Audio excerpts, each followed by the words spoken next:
Hi guys, I am Vitold, and after spending some time with the Moto Guzzi V85 TT in this fun color setup, I am now ready to tell you about what's the best about this bike. There is my full honest review already online, and this video is mostly for those of you who really want to get this bike and are just looking for a final confirmation. And you might find 8 different reasons to get your confirmation right here. There is also a video with top 9 points that may make you not want this bike. So if you want to see a full picture, please do watch that one too. It may cool you down a little bit, so well, decide if you are ready to see that very cold side of what riding a Moto Guzzi V85 TT is like or can be like. Now let's rock with the points that can make the V85 TT so cool. If they apply to you, you're likely in a great place to be happy with this bike. The first reason to buy it is that it is really different on many fields in the category. It simply goes in its own direction, not really being bothered by what others are doing. Let others have chain drives, let them have more power, let them have more conventionally mounted V2 engines or even inline 2-cylinder engines. Here you are having Moto Guzzi's own styling, kind of retro and kind of cool from some angles, I think only. I'm actually not a fan of the dual round front lamp from like 40 years ago, but if you like it, then here it is. The transversely mounted V2 engine doesn't seem to give you any real benefits aside from looking cool and therefore being different again. There are some disadvantages, like lots of heat hitting your knees as the cylinders are right in front of them, but this particular video is not for that. Anyway, in the end of the day, it's pretty unlikely that you will meet another V85 TT on the road very quickly. So it is a way of staying different, and it moves left and right when you rev it like it was alive. It's really cool. The second reason is actually more specific, and it's that this motorcycle is unusually well balanced, surprisingly well balanced, and it does a great job at low speeds. It felt to me like BMW R1250 GS or Yamaha Tracer 9. As a whole package, it wasn't as good at low speeds as those two, but that was only because of certain issues with throttle, which Moto Guzzi tried to ambush us with. That's another video. Still, the throttle, it doesn't provide good control over the bike, but considering balancing and agility itself, it's, I think, my top 3 ever so far. It is alone an achievement. It's still fun, but unfortunately for this one reason that I explain more in the other video, it cannot get a good score in the slow riding category because of that throttle problem. That's a shame, and I hope that Moto Guzzi, the guys over there, fix the throttle control as soon as possible. Now, at higher speeds, the bike feels nice and stable as well. It's really easy to control and direct exactly where you want it to go. It's very, very nice. The third reason is for those of us who have a tendency of losing their driver's license or are lucky enough to successfully avoid speed cameras, but otherwise they cannot control themselves in terms of how fast they like to ride. Myself being in that group as well. So Moto Guzzi V85 TT can provide some help here and successfully discourage you from riding fast and from accelerating very quickly. It's not even a joke here, as after some time I found myself just, cruising at 80 kilometers per hour and not being interested in any kind of aggressive maneuvers, accelerations, or even reaching high speeds. The bike feels nicely nimble at those lower speeds, and that's a compliment, while at the same time there isn't much power, so it won't make your heart rate go up. Throttle has some kind of lag, that's this problem that I mentioned, so the connection with the bike's engine isn't very good. It's not, you don't really feel that much in control. Now combine it with a comfortable seat and also fairly comfortable suspension, more comfy and more floaty at the same time than in most other motorcycles in the class, and you've got yourself a lazy cruiser that feels very light.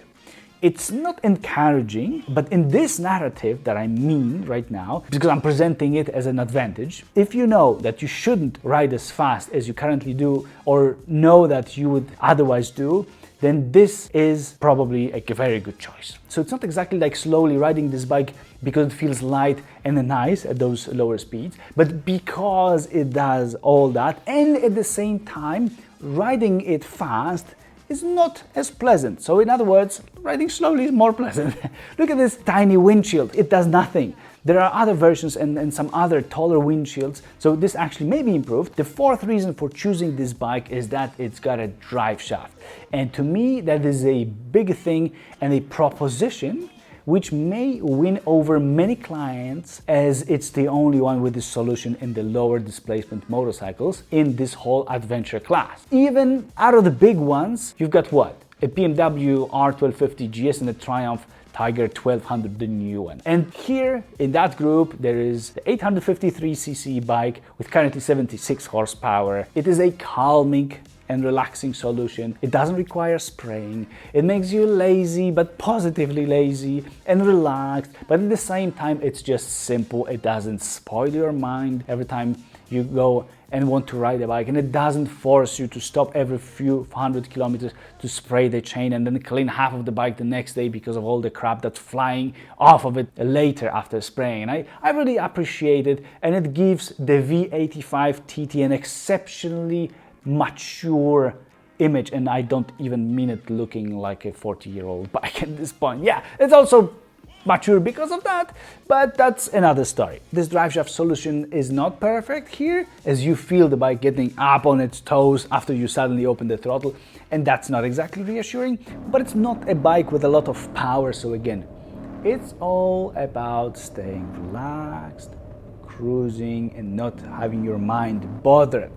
Driveshaft helps, and you've got it here. The fifth point is about the comfortable seat that is actually rather low to the ground. It is really pretty good, I must say, unlike in many other motorcycles that for some reason seem to try to make you either perhaps ride standing up. If some of you guys appreciate comfort of an adventure motorcycle like I do, you should like this Moto Guzzi. I'm 183 centimeters tall.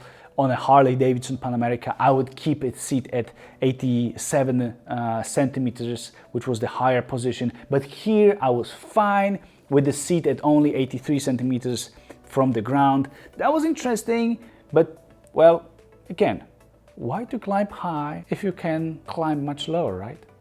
That's not the end of this point actually, as the suspension is rather comfort oriented as well, and it's pretty pleasant to deal with.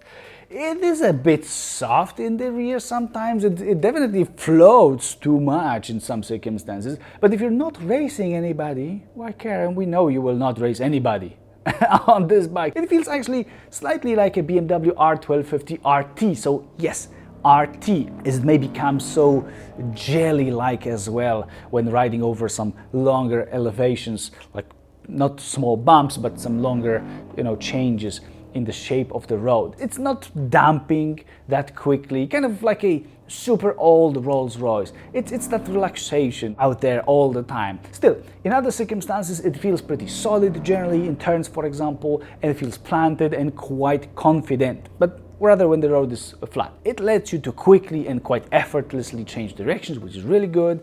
So it's very much like in a big GS now this time, and that's a big compliment.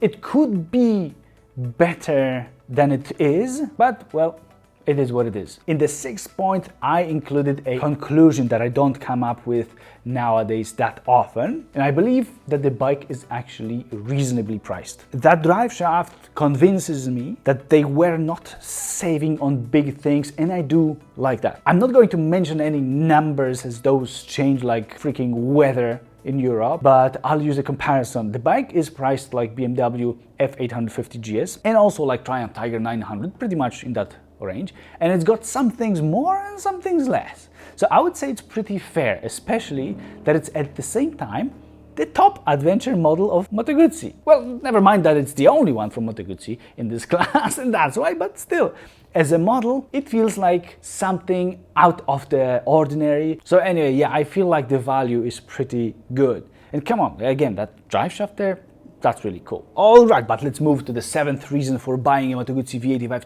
TT, which is a V2 engine.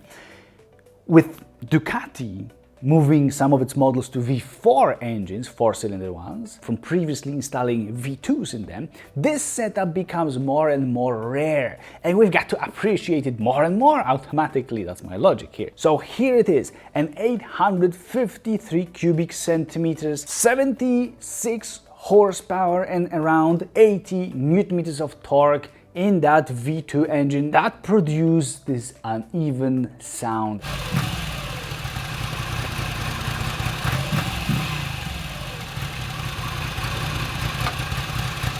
And I guarantee you that if you put an aftermarket exhaust on it, it will sound great. Deep, nice, and interesting sound. And I do care about the sound a lot.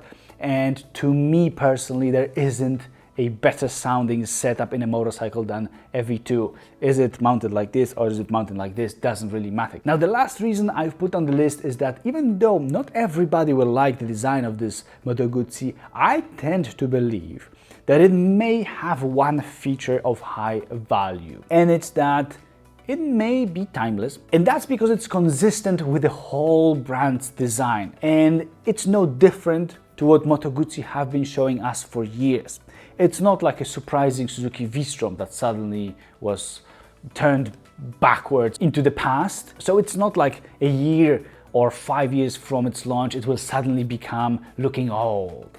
It already looks old, so whether it seems like a 40 or a 50-year-old motorcycle, it makes virtually no difference. Please do let me know. I actually don't think it's pretty. I don't like the design itself, but that's not what this point is about. It's about being timeless. I could like the sideline, the profile of the bike, especially considering that this particular, it's called Evocative Graphics, this version with this red frame that you see throughout the whole bike's length. I could like it if I didn't know about what its face looks like in the front. I'm not a fan of it in general, but if you are, then you can get yourself a timeless design, and it's not looking like a Hulk, and it's not even looking like a Superman, but rather a sneaky grandpa who mastered Kung Fu, which it may be fun in a way. Yeah, that's actually the way to describe a motorcycle's look. That's interesting, I have to admit. So these are the 8 reasons that I see may convince some of you guys to try the bike or even to buy it. If you are happy with them and any of those points is your priority, or a few of them are, then I'm glad. Now, if you're still wondering and want to see what may at the same time be potentially the worst or maybe an obstacle or some downside of the Moto Guzzi V85 TT, please check my other video with top reasons that may make you want to actually avoid it, because there are some. I linked it in the description. If the video is already out, it's going to be later after this particular one. And that's it from me, and please add some points to the list if you are into this bike or you already decided to buy it. Maybe it's big 23-liter tank and so at the same time a pretty large range. If that's important to you, please do leave comments about that and other reasons. That's always very helpful to many of us. So see you in the next video. Bye.